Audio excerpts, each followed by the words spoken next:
গরমের এই ক্লান্তিতে খাসি মুরগির রেসিপিটা একবার এভাবে বানিয়ে দেখুন, খেয়ে কিন্তু দারুণ টেস্ট পেয়ে যাবেন। আর বানানোটাও একদম ইজি। তো শুরুতেই এখানে আমি 7 কেজি পরিমাণ মাংস খুব ভালো করে কেটে পরিষ্কার করে ধুয়ে নিয়েছি। প্রথমেই অ্যাড করে দিয়েছি আদা, রসুন এবং জিরে একসাথে আমি ব্লেন্ড করে নিয়েছি, সেটা দিয়ে দিলাম। আপনারা 1 কেজি মাংসর জন্য কিন্তু 1 টেবিল চামচ করে সব কিছুই দেবেন, তাহলেই পরিমাপটা একদম সঠিক হবে। যাই হোক, সমস্ত মশলা আমি দেওয়ার পরে এখানে সামান্য পরিমাণ একটু তেল দিয়ে দিচ্ছি।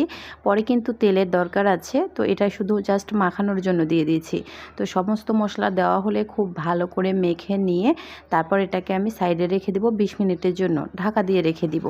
20 মিনিট পর চুলায় একটা কড়াই বসিয়ে দিয়েছি, আর এখানে আমি দিয়ে দিয়েছি 2 কাপ পরিমাণ রান্নার তেল। সাথে আমি 1 কাপ পরিমাণ পেঁয়াজ কুচি অ্যাড করে দিয়েছি। আর একটা কথা বলতে ভুলে গিয়েছি, আমি যখন মাংসটা মেখে নিয়েছি তখন কিন্তু ওইখানে 2 কাপ পরিমাণ পেঁয়াজ বাটা অর্থাৎ ব্লেন্ড করা পেঁয়াজ অ্যাড করে দিয়ে মেখে নিয়েছিলাম, সেটা দেখাতে ভুলে গিয়েছি। তো তাহলে হয় কি, মাংসেরটা ঝোল রাখলে গ্রেভিটা অর্থাৎ ঝোলটা একটু গ্রেভি টাইপের হয়, খুব ভালো লাগে দেখতে এবং খেতে।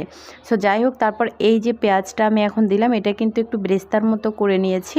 তারপর ওই ম্যারিনেট করা মাংসগুলো অ্যাড করে দিলাম। এবার মাংসের সাথে খুব ভালো করে সব কিছু মিক্সড করে নিচ্ছি, অর্থাৎ পেঁয়াজ তেলের সাথে।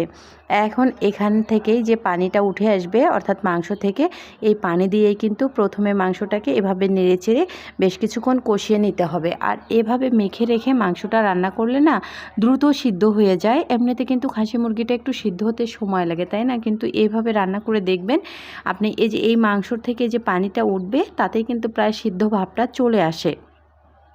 বিশ্বাস না হলে একবার এভাবে রেসিপিটা তৈরি করে দেখতে পারেন। এটা কিন্তু খেতেও দুর্দান্ত টেস্ট। আর আমি দেখেছি ফলো করে, মুরগির মাংস আপনি যতভাবেই রান্না করেন না কেন, মেখে রাখলে না মাংসটার ভিতরে মশলাটা সুন্দরভাবে অ্যাডজাস্ট হয়, তখন কিন্তু খেতে ভালো লাগে। যাই হোক, কথা বলতে বলতে কিন্তু খুব ভালো করে কষিয়ে নিয়েছি, দেখতেই পেয়েছেন। তারপর কিছুটা আলু অ্যাড করে দিলাম। আলুটা দেওয়ার পর আবারও খুব ভালো করে নেড়েচেড়ে আলুর সাথে মিক্সড করে নিচ্ছি। এখন অপেক্ষা করব সম্পূর্ণ পানিটা শুকিয়ে আসা পর্যন্ত। সে পর্যন্ত একটু ঢাকনা দিয়ে ঢেকে রেখে দিচ্ছি। তো কিছুক্ষণ পর আবারও ঢাকনাটা খুলে, তো দেখতে পাচ্ছেন পানিটা কিন্তু সম্পূর্ণ শুকিয়ে এসছে। মাংসের মাঝে আর কোনো পানি নেই, তেলটা ছেড়ে দিয়েছে। এ পর্যায়ে আমি 2 কাপ মতো পানি আবারও অ্যাড করে দিলাম।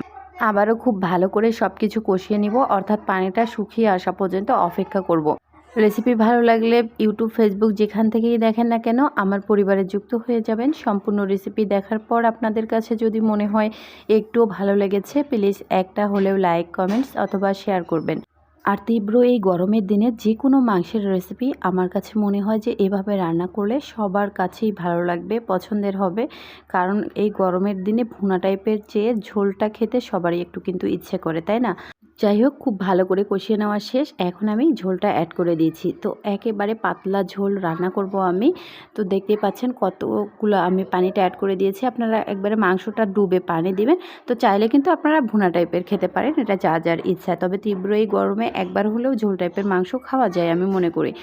এখন ঢাকনা দিয়ে 10 মিনিটের মতো রান্না করে নিলেই কিন্তু রান্নাটা কমপ্লিট। তো সম্পূর্ণ রেসিপিটা দেখাতে পারলাম না, এই জন্য দুঃখিত। লাস্ট পর্যায়ে একটু ভাজা জিরের গুঁড়ো দিবেন। আল্লাহ হাফেজ।